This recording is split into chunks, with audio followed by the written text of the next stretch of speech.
अस्सलाम वालेकुम, बिन्यामिन शौकत आपकी खिदमत में हाजिर है। अक्सर किसान ये सवाल करते हैं कि कनोला की काश्त के बाद क्या लगाएं, या गंदुम जो अप्रैल तक हार्वेस्ट हो जाती है या मिड अप्रैल या मई तक इवन हार्वेस्ट हो जाती है, वहां क्या लगाएं। और ऐसी ज़मीन जो मार्च से अप्रैल के दौरान मुख्तलिफ सब्जियों से फारिग होती है, या कनोला से फारिग होती है, मस्टर्ड से फारिग होती है, या फिर चारा जात से फारिग होती है, तो वहाँ क्या काश्त किया जाए जो मुनाफा बख्श फसल हो। और एक ये भी इसमें होती है कि चावल, हाइब्रिड चावल भी लगना है और उससे पहले पहले एक फसल भी लेना चाह रहे हैं किसान।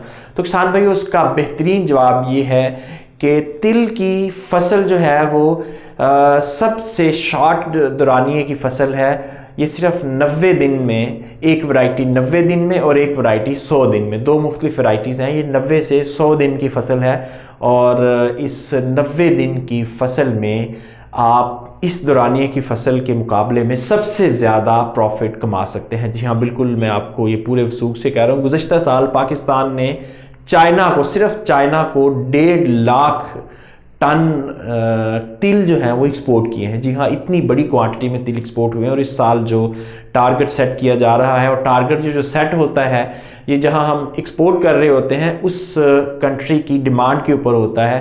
तो हमारे पास स्टॉक ख़त्म हो गया था, मगर चाइना की डिमांड अभी बाकी थी। इसका मतलब ये है कि इस साल अगर 2 लाख टन भी हो तो भी ये एक्सपोर्ट हो जाएगा। तो किसान भाइयों, चाइना एक मार्केट है, इसके अलावा पूरी दुनिया जो है वो तिल की ख़रीदार है। तिल इतनी ज़बरदस्त चीज़ है, और जो ऑयल है तिल का, ये सबसे बेहतरीन तेल समझा जाता है जो हम वेजिटेबल सोर्स से हासिल करते हैं, और सबसे महंगा भी होता है और मुफीद भी होता है। खाने में बेहतरीन है, बेकरी की चीज़ों में इस्तेमाल होता है तिल, नान में इस्तेमाल होता है, और बाकी मेडिसिनल वैल्यू इसकी बड़ी ज़बरदस्त है। तो इसलिए तिल की जो काश्त है वो हमेशा ही प्रॉफिटेबल रही है। लेकिन अगर हम गुज़श्ता 2-3 सालों का मुआवजा करें तो गुज़श्ता साल जो रेट था वो 18 से 20 हज़ार रुपये फ़ी मन था। इससे पहले 2-3 सालों में इसका रेट अच्छा नहीं था, इसलिए किसान नहीं लगाते थे। लेकिन अब मार्केट में चाइना एक्सपोर्ट मार्केट खुलने से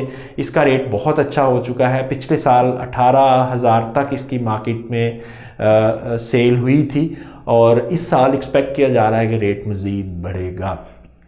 तो किसान भाइयों, हाइब्रिड चावल लगाने से पहले या मकई लगाने से पहले एक 90 दिन के शॉर्ट दौरानिए की फसल है तिल, ये अगर आप लगा लें तो आप अच्छा मुनाफा कमा सकते हैं। तिल, जैसे मैंने पहले बताया कि 90 दिन की फसल है, उसकी फ़ी एकड़ पैदावार जो है वो 15 मन तक चली जाती है आसानी से, अगर आप अच्छी प्रैक्टिस करें तो। हमारे यहाँ जो तिल का बीज है उसकी जेनेटिक पोटेंशियल जो है वो 25 मन तक है। तो मैं 15 मन बहुत रीज़नेबल आपको बता रहा हूँ। 15 मन आसानी से हासिल की जा सकती है, और 15 मन को अगर आप 18 के साथ, यानी 18,000 के साथ मल्टीप्लाई करें तो ये 2,70,000 के करीब अमाउंट बनती है। इस तरह इसके जो कुल अखराजात हैं, अगर आपकी ज़मीन ठेके की नहीं है तो मैक्सिमम इसके अखराजात हैं वो 60-70 हज़ार रुपये आते हैं। तो इस तरह आप एक मुख्तसर दौरानिए में आराम से 2 लाख फ़ी एकड़ कमा सकते हैं। जी हाँ, बिल्कुल, ये लोग कमा भी रहे हैं। गुज़श्ता सीज़न में मैं बहुत से लोगों को जानता हूँ जिन्होंने तिल की 15 मन पैदावार ली और 18 से 20 हज़ार को फ़रोख्त किया। तो इसका मतलब ये है कि आप भी इस सीज़न में तिल की काश्त करके अच्छा मुनाफा कमा सकते हैं। तिल की प्रोडक्शन टेक्नोलॉजी की बात करें तो ये हम 2-3 प्रोग्राम्स के ज़रिए किसान भाइयों को इसकी प्रोडक्शन टेक्नोलॉजी और बाकी सारी चीज़ें बताएंगे। और इवन आपका जो, अगर आप डायरेक्ट भेजना चाह रहे हैं, किसी डीलर को देना चाह रहे हैं, या इवन चाइना डायरेक्ट भेजना चाह रहे हैं, तो भी आपको हम उसका तरीका आइंदा प्रोग्राम्स में बताएंगे। तो आज के प्रोग्राम में बस आपको ये बताना मकसूद था कि अगर आप शॉर्ट दौरानिए की फसल लगाना चाह रहे हैं जो कैनोला के बाद लगे, या मस्टर्ड के बाद लगे, सरसों के बाद लगे, और या गंदम की अगर आप कटाई हो चुकी है उसके बाद लगाना चाह रहे हैं, तो तिल आपके लिए बेहतरीन ऑप्शन है। तिल की मार्केट जो है वो बहुत तेज़ी से ग्रो कर रही है, चाइना में एक्सपोर्ट हो रहा है और डिमांड मज़ीद बढ़ती जा रही है। इसलिए किसान भाइयों, तिल आपके लिए बहुत ही मुफीद फसल साबित हो सकती है। अगले प्रोग्राम तक के लिए इजाज़त दीजिए। खुदा हाफिज़।